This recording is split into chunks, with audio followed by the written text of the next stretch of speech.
Welcome to the House Standing Committee on Appropriations and Revenue. This is meeting number 6, Tuesday, March the 1st, 10 a.m. Eastern Time, Annex Room 149. Usual rules apply. One, if you've signed up, that's how you are recognized to speak if you're a non-member.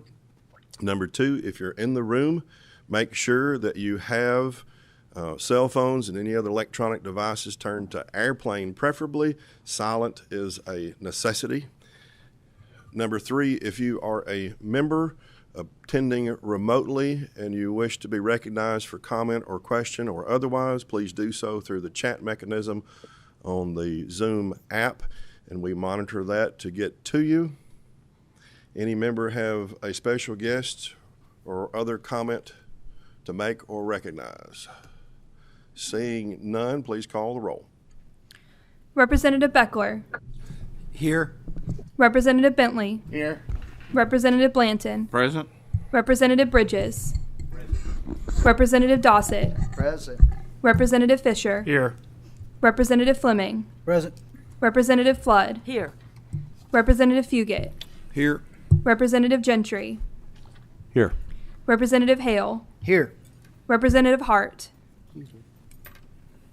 Representative Hatton. Present from my annex office. Thank you. Representative McCool. Representative Nemes. Representative Palumbo. Here in my annex office. Thank you. Representative Prunty. Here in the room. Representative Raymond. Here. Representative Riley. Here. Representative Santoro. Here. Representative Tipton. Here. Representative Wilner. Here. Vice Chair Reed. Here. Chairman Petrie. Present. We have a quorum, and up for consideration first today we have House Bill 260, sponsored by Representative Randy Bridges, relating to property assessments. If you will, each of the three of you introduce yourselves for the record. I'm Representative Randy Bridges from District 3. And as you do, and I know you have papers in front of you, make sure that that microphone is green when you need to speak, as well as close enough that we can hear you. Good. Representative Sean McPherson, District 22. And? Andrew Powell. I'm the Henderson County PVA and the president of the Kentucky PVA Association. Very good. Well, each of you raise your right hands. Do you swear or affirm to tell the truth, the whole truth, and nothing but the truth? I do. Please proceed. Thank you, Mr. Chair and Have a members. committee sub on this bill? Motion Yes. on the committee sub. I have a motion by Representative Reed. I have a second by Representative Tipton. All in favor? Chairman, All opposed? Chair. What we got? where there'll be an explanation of that sub coming up right now, sir? I would assume so. Thank you so much, sir. Just making sure. The committee sub is adopted. We now have before us for discussion House Bill 260 as amended by committee substitute. Thank you, Mr. Chair. Without going too far in the weeds, I'll touch on the highlights of what the bill accomplishes and what the committee sub does. In Section 1 of House Bill 260, first defines a vacant property and a retail market segment. It then adds a requirement for when properties can and cannot be considered similar properties under the sales comparison approach. Section 1 also requires whoever appraises a property to meet the minimum standards of International Assessment of Assessing Officers. Section 2 of the bill prohibits the PVA from using the asking price of a property actively listed for the sale to determine the full cash value unless the PVA has evidence that the asking price is reflective of the full cash value. The PVA would also be required to use the statement of full consideration as stated on the deed as the presumptive basis for the fair cash value when the property was sold under an arm's length transaction. And finally, Section 3 amends the qualifications of a person who represents a taxpayer for compensation in the appeal of a real property assessment at a conference with the PVA and before the Board of Assessments. We do have one more change that I've talked to and we've agreed to that is legal, and that will come in a form of a House Floor Committee sub. And we found a House Floor Amendment? House Floor Amendment. I apologize. And on page 3, Section 5, we found a clerical error where a word was left out, and that was the valuation of real property. Page 3 on the committee sub. Yes, sir. What line? Line 5. Line 5. Not line 5, but item 5. And it Okay. says the of real property. They left the valuation out of that. And then also that, as you read down, it shall meet the minimum applicable, and it says appraisal. That should be changed to. All right, I hate to interrupt the flow of things, but I have the committee sub in front of me. I'm looking at page 3, and you said sub 5, which would be line 14, and you're talking about what word? After the. The appraisal of real property shall Well, meet. it's the valuation. The appraisers, there's no word in there. All right, and you had something else on the page? Yes. What was it on what line? The word, in the same line, the word appraisal, we feel like needs to be assessment. And that would be, you anticipate being dealt with in a House floor amendment if the committee substituted version passes committee, correct? Yes, sir. And Thank there's you. one more addition at the very end of that. Since in an appeal process, they're only allowed to use a licensed appraiser that falls under USPAP standards, we felt it appropriate to allow both IAAO standards, the International Association of Assessing Officers, or the Universal Standard of Appraisal Practices, which is USPAP. Okay, each of those 3 things you mentioned would be in the form of a House anticipated floor amendment should the committee substituted bill pass committee, correct? Yes, Mr. All right, Chairman. anything else on the committee sub before us today? No, sir. Motion on House Bill 260 as amended by the committee I have sub. a motion on the bill as amended by the committee sub made by Representative Reed. Question. Any second? I've got a second by Representative Riley. And then I have, Representative Gentry. Yes, sir, Mr. Chair. You have, I have a question for the sponsor, but before I do that, I have a question to the chair, if that's okay. you're welcome. Just to clarify what we're voting. Are we voting on We're a voting bill in anticipation of a amendment? As I know you know, but I appreciate the clarifying question.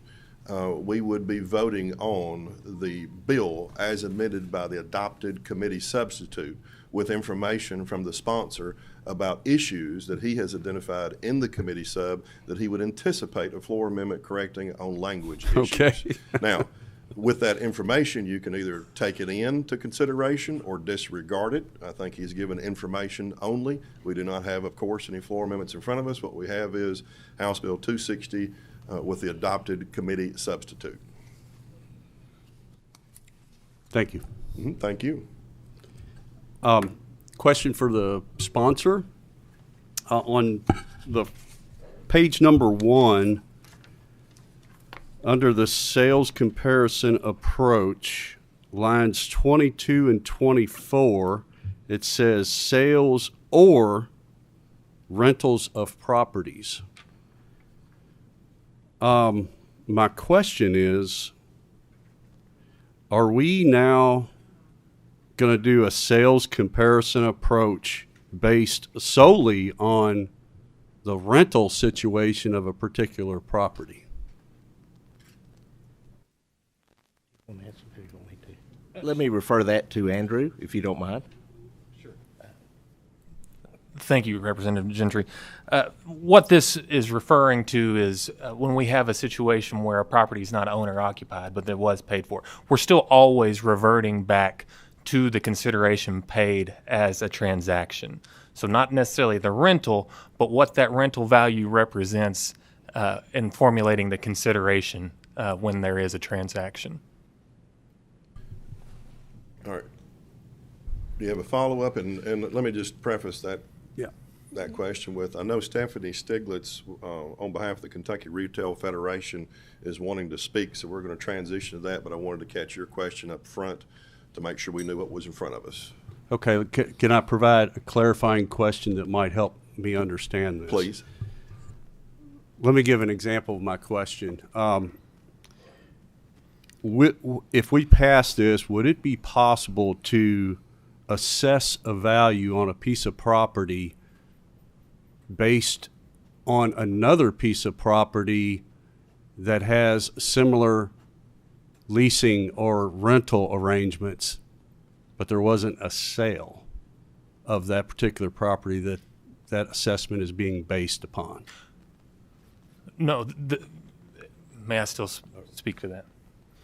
When it comes to this is completely on the sales comparison approach. So always the sale is the pivotal. We're using in all appraisal in the sales comparison. It's properties that have changed hands. There has been a transaction. Okay. So they could have similar qualities, whether it be lease fee or leasehold interest or things like that. But there still has to be a consideration certificate on a deed that's being considered. Okay, thank you. Thank you very much. Representative Wilner, I have you down for the next comment or question. Do you mind if Ms. Stiglitz comes up and presents first before we move to the question? All right, thank you very much. Ms. Stiglitz, will you approach the table, please?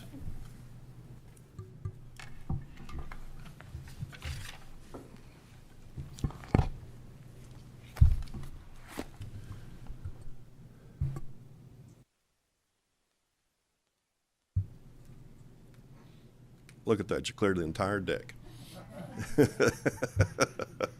If you will, make sure the microphone is on and sufficiently close to you, and introduce yourself for the record.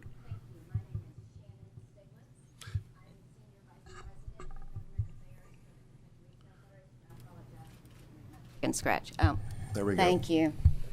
There we go. Very good. Sorry. How about one more time? Happy to. My name is Shannon Stiglitz. I am the Senior Vice President of Government Affairs with the Kentucky Retail Federation. Very good. Will you raise your right hand? I will. You swear and affirm to tell the truth, whole truth, and nothing but the truth? I do. Please proceed. Thank you very much. Chairman Petrie, committee members, thank you for the opportunity to testify before you today.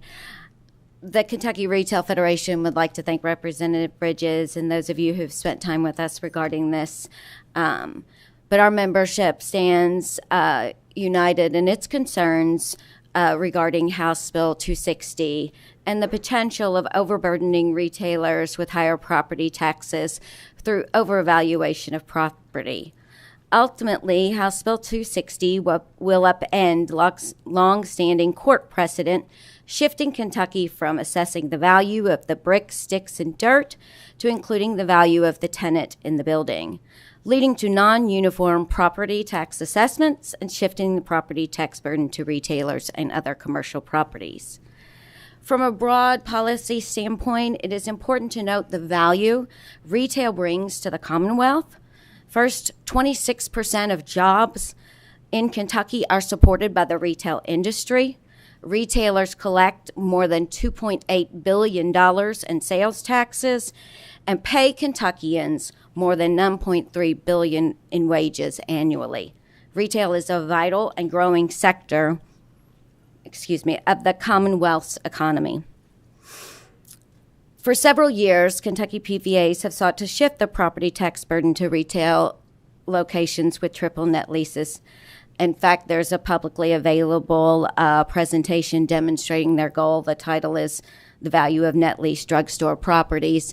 I can't tell the date for which it was published, so I apologize, but it looks like it was about 2011, 2012. Within the presentation is a striking point essentially arguing the value of a higher creditworthy tenant within a property should pay higher property taxes, charging most successful businesses higher property taxes, even though those companies pay income taxes based on the receipts they generate within the Commonwealth, and is essentially double taxation. The legislation before you today would codify the goals of the PVA as stated in this previously mentioned presentation, and I'd like to take a minute to explain our concerns. And I'm going to do so with the knowledge that the sponsor has just said that he plans to file the floor amendment. So if I veer off a little bit, I just want to make that clear.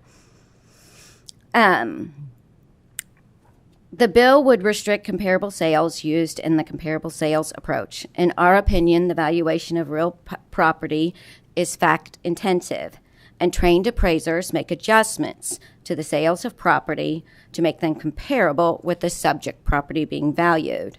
House Bill 260 would statutorily restrict the sales comparison approach used to determine fair cash value, a constitutional standard, by requiring market segmentation and confusingly refers to rentals, prohibiting the use of vacant properties regardless of the length of vacancy, and prohibiting the use of properties with deed restrictions.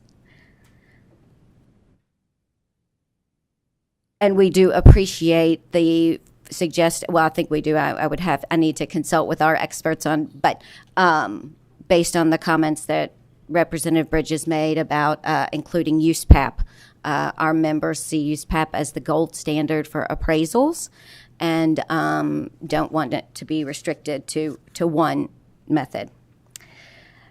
Our members raise concerns that using the value of long-term lease contracts to value real property contradicts the Constitution, Section 170, which requires the assessment of property at its fair cash value. And you can refer to Fayette County Board of, I don't know what the abbreviation is, but it's SUP'(RS) versus OREAR 275 SW2D 575 579 from 1954. Our members feel Kentucky's standard for assessing fair cash value of property should continue to be based on the actual bricks, sticks, and dirts. We are concerned that prohibiting property valuation administrators, taxpayers, and their appraisers from using certain properties and assessor standards, which may be changed now, are unnecessary and will lead to improper constitutionally suspect overassessment of real property. Statutorily requiring market segmentation can lead to issues for properties lacking readily available sales of nearby comparable properties. Many commercial and residential properties are vacant when sold. A blanket prohibition on the use of vacant properties would tie the hands of PVAs, taxpayers, and their appraisers, and would result in properties without leases being valued by reference to sales of leased properties, which may be subject to above or below market leases, leading to the constitutionally suspect results. Further, many properties are subject to deed restrictions, and rentals of properties are not sales. All of the concerns implicated by the proposed amendments may be addressed by good appraisal practice. House Bill 260's amendments to the sales comparison approach can be anticipated to result in non-uniform and unequal assessments. For example, two properties may be across the street from each other, but one may be subject to a long-term lease contract. Without the lease, each property may be valued at $1 million. But because one property has an annual lease contract income of $300,000 and a cap rate of 7.5% based on the quality of the tenant, the formula in House Bill 260 would result in an assessment of $4 million, which is 400% of that of the similar property across the street. This is a real concern for our members. We fear that the bill will unintentionally lead to more assessment appeals and judicial challenges, which would be a negative outcome for both businesses and PVAs. The proposed changes in approaches in the sales comparison approach used to determine the value of commercial property can be anticipated to result in a significant increase in commercial property in assessment appeals. I may need reading glasses now. Furthermore, due to House Bill 260's requirements for property valuation, those appeals will become more complex and take longer to resolve, placing a greater burden on resources of the PVAs, the County Board of Assessment Appeals, and the County Claims Commission and Kentucky courts. It is the opinion of our members that property should be assessed based on fair cash value of the bricks, sticks, and dirts. The Kentucky Constitution states all property not exempted from taxation by this Constitution shall be assessed for taxation at its fair cash value, estimated at what it would bring at a fair voluntary sale. Properties where the lease is encumbered with the assessment will not sell at this price once it is no longer occupied. For, by example, the most creditworthy tenant. We would like to take another important broad policy point. Retailers are a critical component to the local property tax base.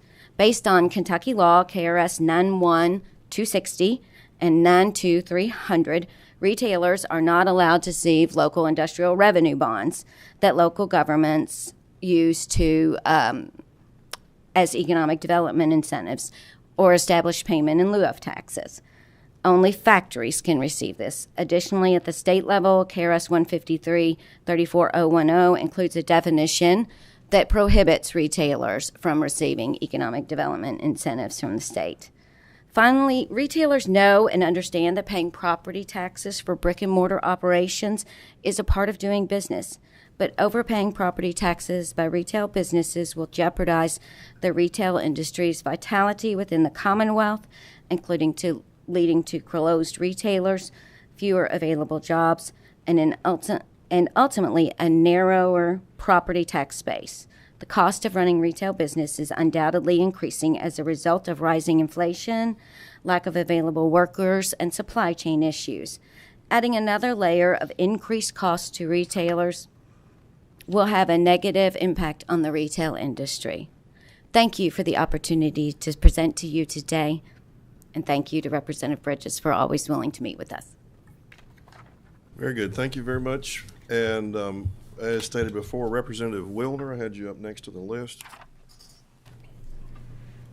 This is just, I would find it useful. I would love for you to give just a very high level, like explain like you would to a fifth grader what the problem is that you're trying to solve with this piece of legislation. Gladly, Representative Wilner. Thank you. I think this goes back to on page 4, verse. We're not in the Bible, are we? Section C on page 4, the second paragraph. It refers to an arm's length transaction, and there's already KRS 382.135 that sets on a deed that when a property is transferred in a cash sale at an arm's length decision, the seller signs that deed to transfer their interest in that property to the buyer.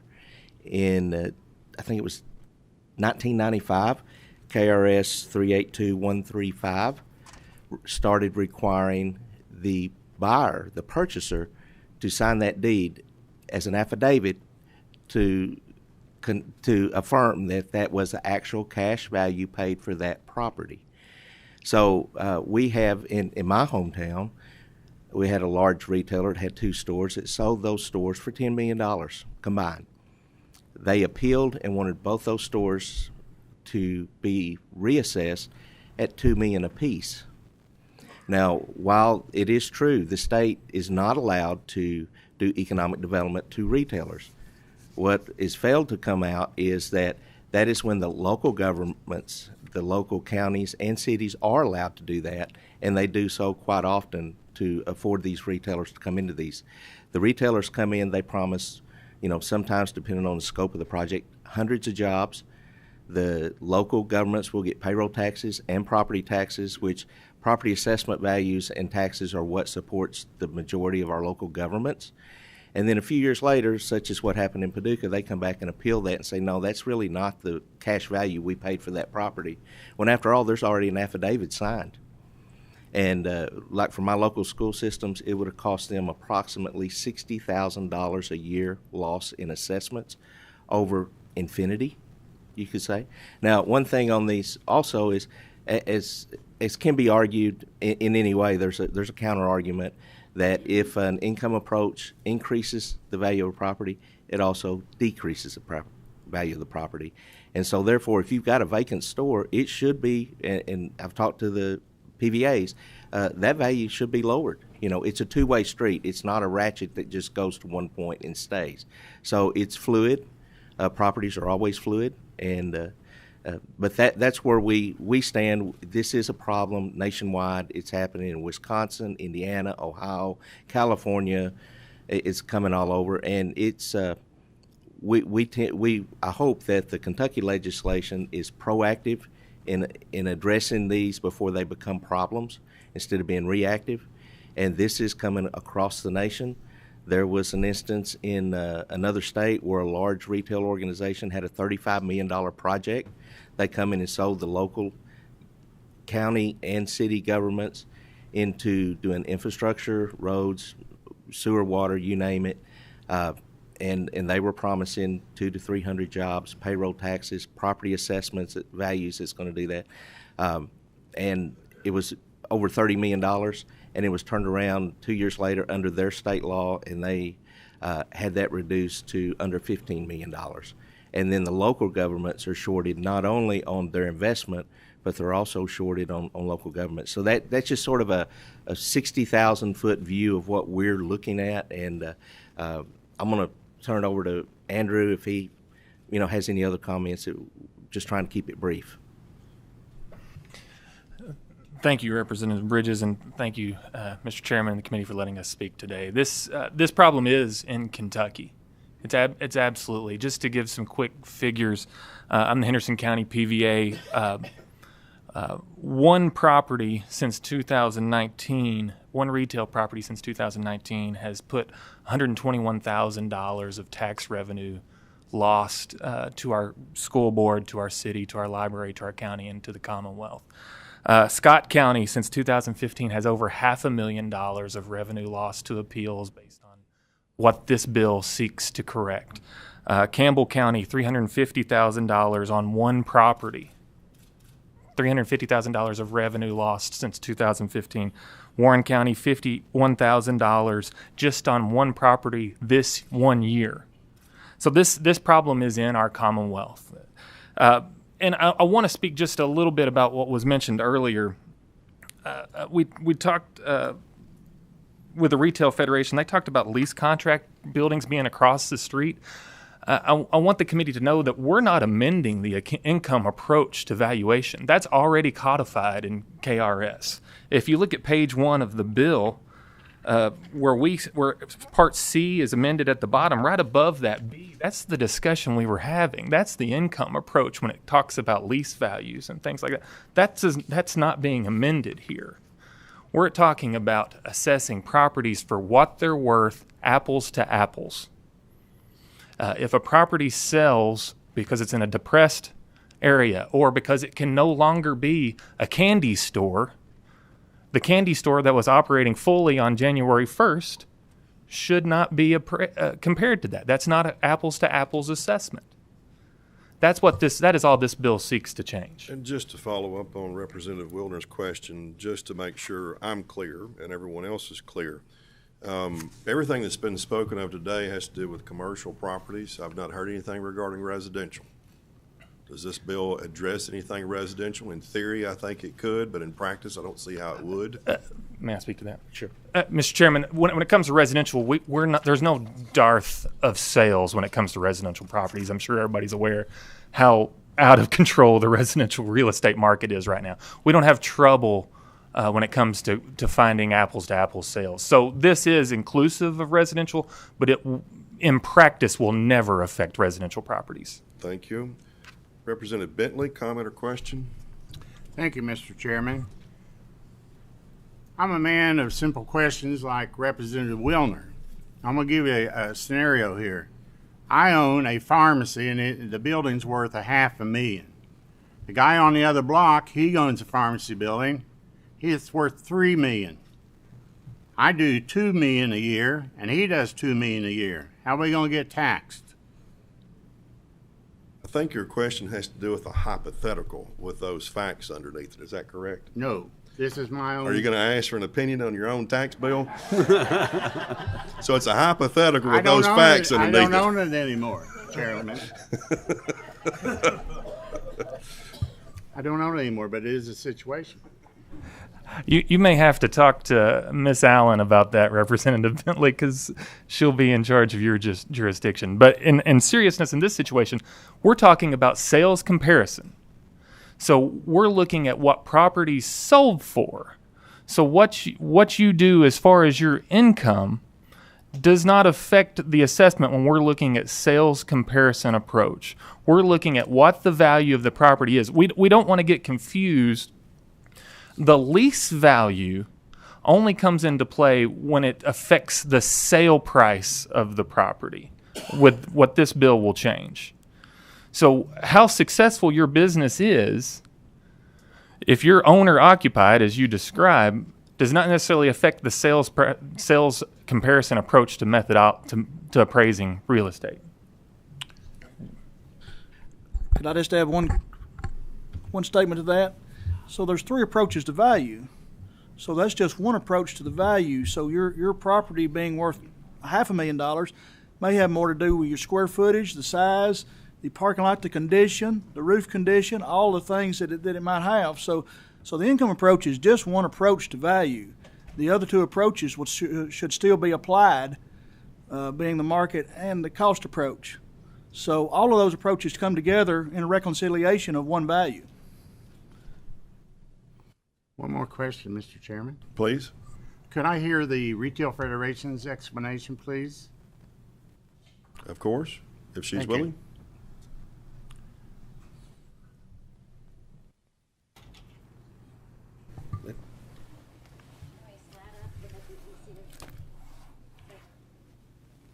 We'll have a rose between two thorns here.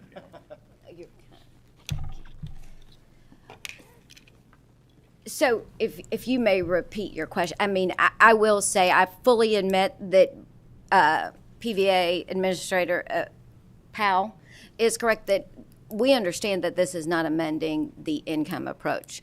But if you read the language within the sales comparison approach, it clearly says things like economic characteristics, or that currently the version says that the appraisal has to include the value of everything that comes with the property. And we see that as potentially including the lease. And I want to be very clear, and I think many of you know this, I am not an attorney. I'm not pretending to be one. I'm simply providing information based on the experts that I've consulted within Kentucky and across the country of who our members are. Thank you. All right, anyone else with a question or comment? Representative Fleming? Thank you, Chairman Petrie. Just a quick question. In regards to the IAAO, in there it says it goes to the standards of them. If those standards change, does this regulation or this law change with it? Or are you codifying what's currently now in terms of evaluation? That would change. Thank you, Representative Fleming. As far as that goes, it's again, also remember that Representative Bridges included USPAP to that language as well. Both of those standards are revisited annually to better improve appraisal practices. So it's just like me as an attorney, when our practice and procedure rules change, they may not be codified, but expected as far as that goes. So yes, that would change IAAO standards and USPAP standards. There's conferences that revisit issues every year. Okay, and just one more question, Mr. Chairman. Yes. Thank you. I think you mentioned about evaluation of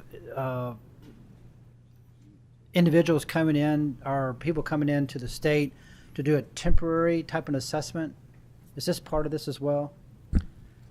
Yes, sir. That's over on the latter pages where if you KRS statutes already, if you practice appraisals, law, or real estate in Kentucky, to be able to present before a board of appeals or in a court of law, you have to be licensed in Kentucky. So, and that was already in statute, but we clarified that more. Okay. So, I'm just it's like take forward. You got an additional comment or a question? I'm sorry, one more question. Just sure. clarify. Thank you, Mr. Chairman, for your indulgence. Representative Nemes and I basically share Ford out in the East End. So if for some reason that has to be assessed, is there anybody in the state that would provide that's currently licensed, or they have to bring somebody in to get licensed to do that type of evaluation?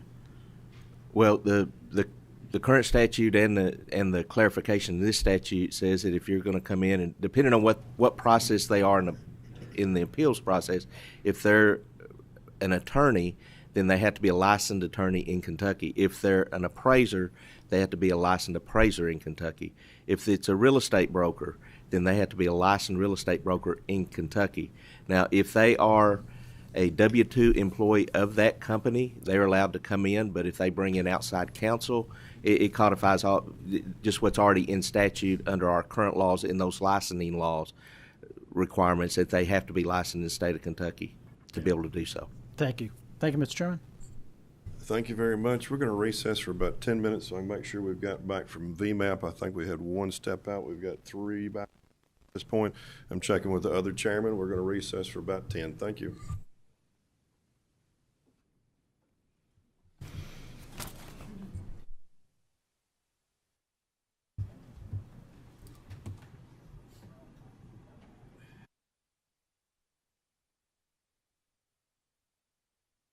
Is that the vote on the other meeting? I think so. Al went out one time. Chris is back. Glenn's back. Were they done voting on House Bill 29?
Oh, this?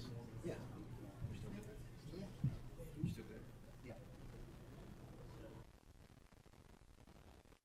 Hey, Brandon, is that the real reason for recess? Right on front. There she is.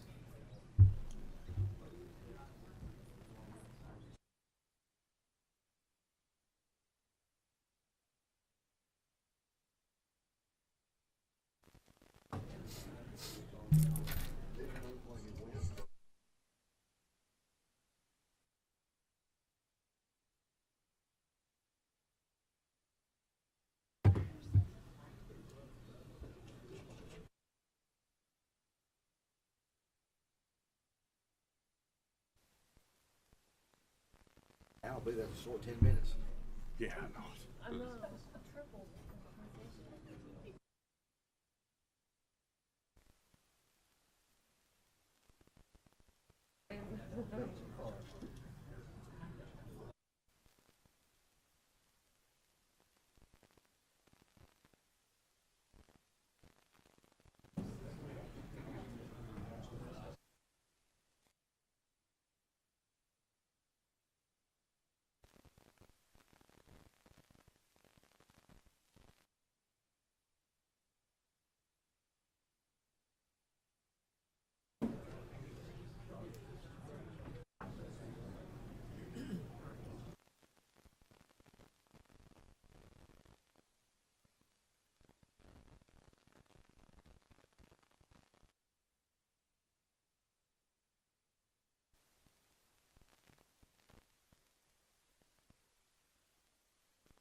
call the meeting back to order.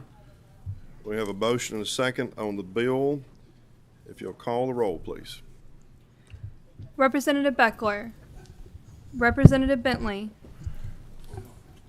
We're voting. Representative Blanton. Explain my vote, Mr. Chairman. Please. I'm going to vote yes today to get it out of committee and move this thing forward, knowing that apparently there's still issues to be worked out and they are working on those. But a yes today is not a confirmation of a yes for me on the floor. Representative Bridges. Yes. Representative Dossett. Yes. Representative Fisher. Yes. Representative Fleming. Explain my vote. Please, briefly. Thank you. Representative Bridges, you got back to me last night, and I apologize for not getting back to you. I've been inundated with a particular bill. I'm going to pass, if you don't mind. I'll talk to you a little more about this. I'm sorry. I'll talk a little more about this. I did get some folks call me up last night about some of their concerns, so I'm just going to pass. I think it's going to go through on the floor, but I just want to let you know. Thank you. Representative Bentley. I'll explain my vote, Mr. Chairman. Please, briefly. I'm going to vote yes to get it out in committee, but I have serious questions about this, and we need to tighten it up. Thank you. Representative Flood. Yes. Representative Fugit. Yes for now. Reserve the right to change on the floor. Representative Gentry. Explain my vote, please. Briefly, please. I'm a pass. I don't like voting on hypotheticals, but I understand the intent. I support the intent. I'm a little concerned about the language, specifically on page 1 of being used for other purposes. So I will pass as of right now. Representative Hale. Yes. Representative Hart. Yes. Representative Hatton. Pass. Representative McCool. Could I explain my vote? Briefly, please. I'm going to vote yes for now for the committee and reserve the right for no on the floor. Thank you. Representative Nemus. Briefly explain, Mr. Chairman. Please, briefly. I've reached out to a number of my constituents. Some of them are for, some of them are against it. I've not chewed into this enough. I've talked to Representative Bridges, and he's talked to me about it. Out of trust for the two gentlemen sitting at that table right now, I'm going to vote yes, get out of committee. But I do have a lot more study on my own. Not any problem with the gentleman at the table, but I need to talk to my constituents more about it. So I'm a yes in committee. Thank you. Representative Plumbo. Yes. Representative Prunty. Yes. Representative Raymond. It's good for Louisville, yes. Representative Reed. Yes. Representative Riley. Explain my vote quickly. Briefly, please. Yes, but unlike a lot of the others, I've got some concerns and reserve the right to make different decisions later. Thank you. Representative Beckler. Aye. Representative Santoro. Explain my vote. Briefly, please. Like my other colleagues, I'm a yes here to get it out, but reserve the right to change it. Representative Tipton. Yes. Representative Wilner. Yes. Chair Petrie. Yes. 20. Yes. 21 yes, 3 pass. 0 no.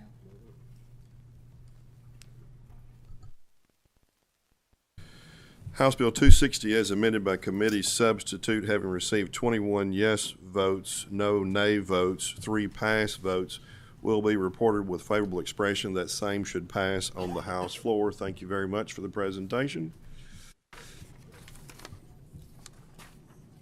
Up next for consideration, we have House Bill 291 sponsored by Representative Mark Hart, an act relating to mandated reports. Representative, if you will make sure the green light is on your microphone, make sure it's sufficiently close to you. Introduce yourself for the record, please. Representative Mark Hart, 78th House District. Will you raise your right hand? You swear or affirm to tell the truth, whole truth, and nothing but the truth? Yes. Please proceed. Thank you. Mr. Chairman and members of the committee, House Bill 291 is a good government bill. The bill eliminates unnecessary reports that are currently required by statute and will make legislative and executive branch employees more efficient and effective. I have a motion on the bill from Representative Beckler and a second from somewhere on my left, Representative Fisher. We have a motion and on the bill and a second. Please proceed at your own peril. I know when to be quiet unless anybody's got any questions. Let's go ahead and vote. All right. There is no committee sub on this bill. Anyone with comments or questions? Seeing none, please call the roll. Representative Beckler. Yes, ma'am. Representative Bentley. Yes. Representative Blanton. Aye. Representative Bridges. Yes. Representative Dossett. Representative Fisher. Yes. Representative Fleming. Aye. Representative Flood. Representative Fugit. Yes. Representative Gentry. Yes. Representative Hale. Yes. Representative Hart. Yes. Representative Hatton. Representative McCool. Yes. Representative Nemus. Yes. Representative Plumbo. Yes. Representative Prunty. Representative Raymond. Yes. Representative Reed. Yes. Representative Riley. Yes. Representative Santoro. Yes. Representative Tipton. Yes. Representative Wilner. Yes. Chair Petrie. Yes. Thank you, Mr. Chair and committee members. Thank you. And we're good. Mr. Chair. Representative Hatton, did we have a question or did we miss you on the vote? Yeah, I was having trouble with unmuting, but Understood. may I please record a yes, sir? Thank you very much.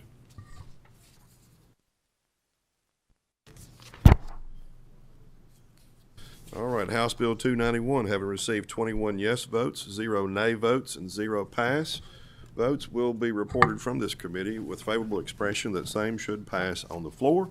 Next up, we have, he's hiding behind the pole, couldn't find it. House Bill 176, sponsored by Representative Ken Fleming. This is for discussion only. Now, just so everyone knows, we share committee members between A&R that meets at the same time with VMAP.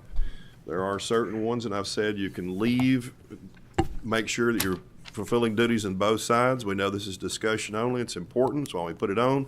However, I also understand there's another committee going on at the same time that has votes being called.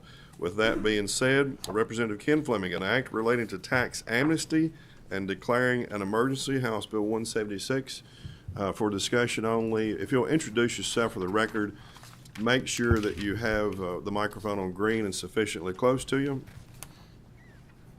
That I do. I'm Ken Fleming, State Representative, 48th District, Jefferson County. Now, no, this is discussion only. I'm not going to administer the oath. Sure. Have at it. Okay.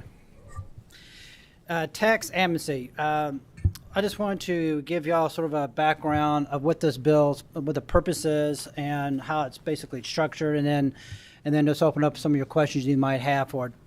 Tax amnesty basically is allowing individuals and businesses the opportunity to, not be charged for interest and penalties and so forth for the most part because they have not paid their taxes for quite a few years.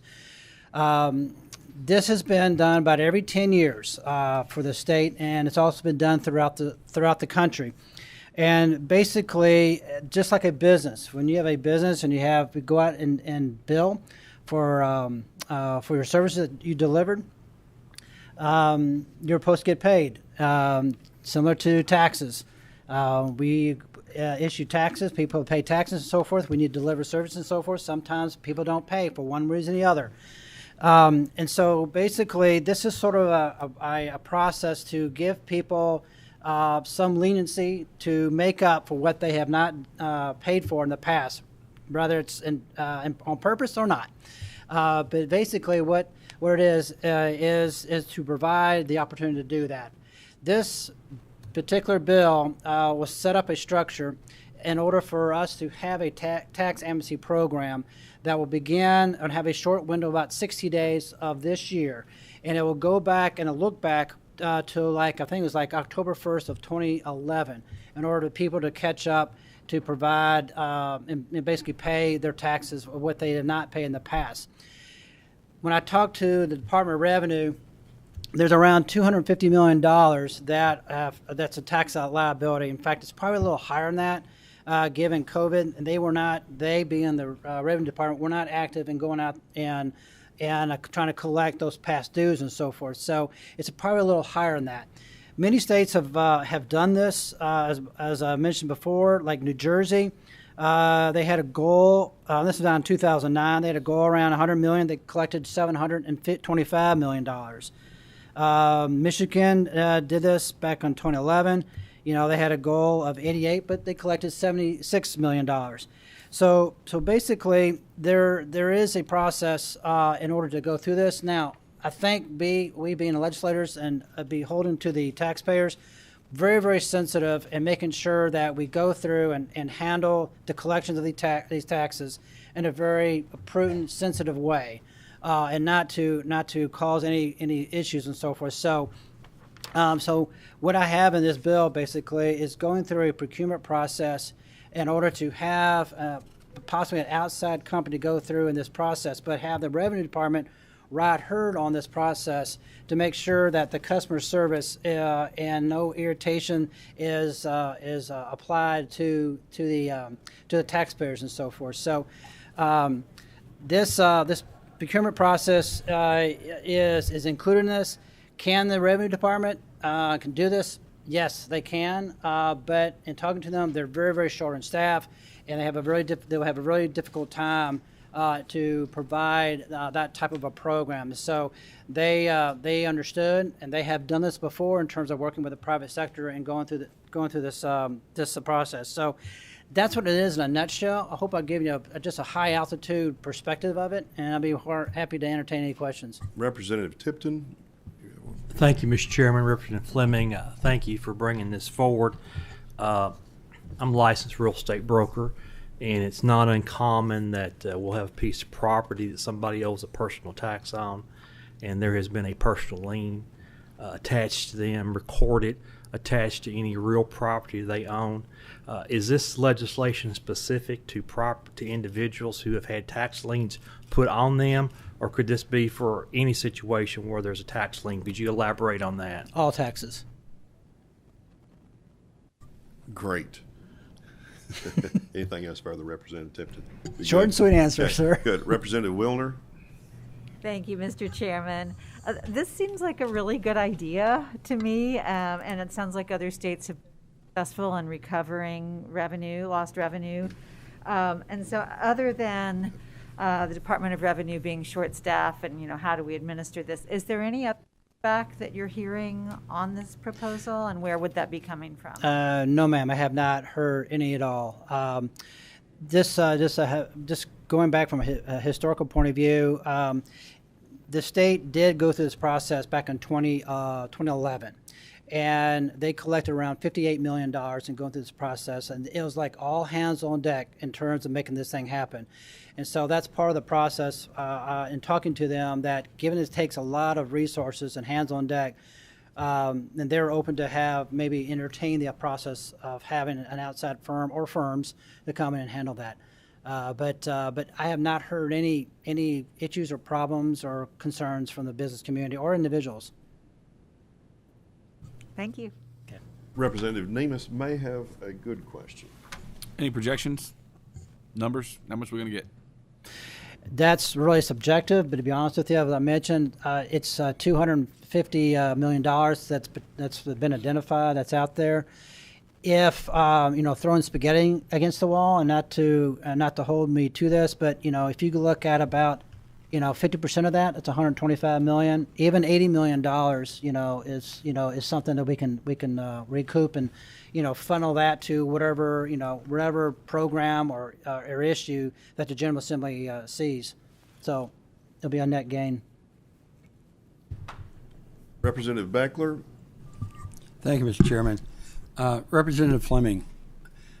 I hate to be well, I don't hate to be, but I tend to be a contrarian. And one of the things that comes to mind is that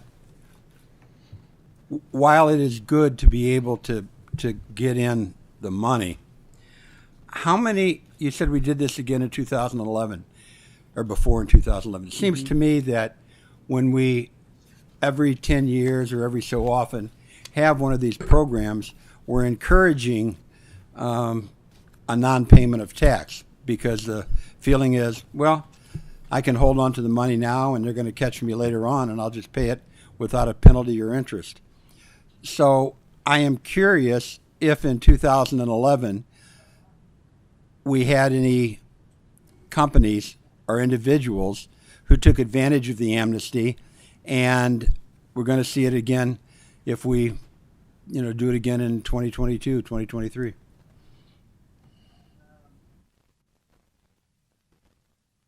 Representative Beckler, I'm sorry, but the vice chair was asking me a question. Could You just got to yield to apologize. him. I understand. I apologize. Could you just Let me, if I may. I apologize. He's quicker than I am.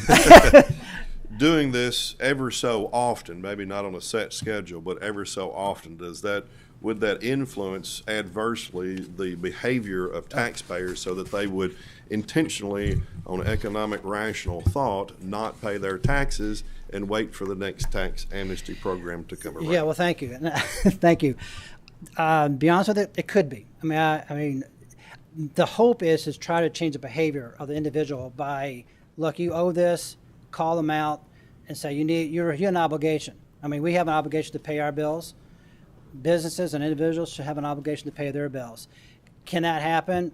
Sure. I mean, they can game the system. I mean, there's a lot of game in the system out there, and on quite a few things. But it's just an attempt to try to change the behavior of individuals to start paying their taxes. So it can cut both ways. And I will go even further with that. One, economic theory, you have to assume you have completely rational actors that do so all of the time. We don't have that. Also in economic theory, past 5 years is a horizon you cannot see. So a 10 or 12-year horizon on tax amnesty is further than an economic rational actor would even be looking at. Thirdly, statute of limitations are running every day on these tax bills, so that whether somebody can wait out for a tax amnesty or wait out for a statute of limitations to run, the limitations continue to run, and limitations even run on ad valorem taxes on real estate. And despite what everyone might believe, a lot of taxes, federal and state, are bankruptable after a certain amount of time, which is only 3 years after the date of assessment under a lot of circumstances. Most people don't know that. I've done that for years and got rid of those taxes for people. So I don't know that it's going to have, it'll be a negligible effect adversely, I think, at best. Thank you. Mr. Chairman, I want to thank the Vice Chair to come up and just make sure I clarify something. I think I answered Representative Tipton that all taxes, when I say all taxes, basically state taxes, in terms of property tax and motor vehicles and so forth, we need to be conscious of those. And those won't be more likely be collected. Okay, I had Representative Bridges had a question or comment. Yes, just one question, Mr. Chair. Would it be possible to put exemptions in there for those that's already taken advantage of this, that they're no longer able to do it later, which may appease some of those problems that we're seeing? Just say, once you use that advantage, you're done, no more. So just a suggestion or thought. Thank you. Make sure that your microphone is on and it's up. You're please. correct. Thank you, Mr. Chairman. There is some language in there that pertains to people taking advantage of this before and so forth. I need to go back and verify that that's in there, what it reads. So, but it's a good point, and that's something definitely needs to be considered, because you don't want to have that and it goes to the chairman what he said as far as people, or even Representative Belcher, in terms of people repeating. So yeah, once you do it, you're done. There is a provision in here as well that if they do find themselves, they want to, actually people that are under civil or any type of a case that have with the revenue, they're not included in this. All right, this is discussion only. I'm not waiting on a motion. Any other questions or comments? Seeing none. Thank you very much for presentation. We are adjourned.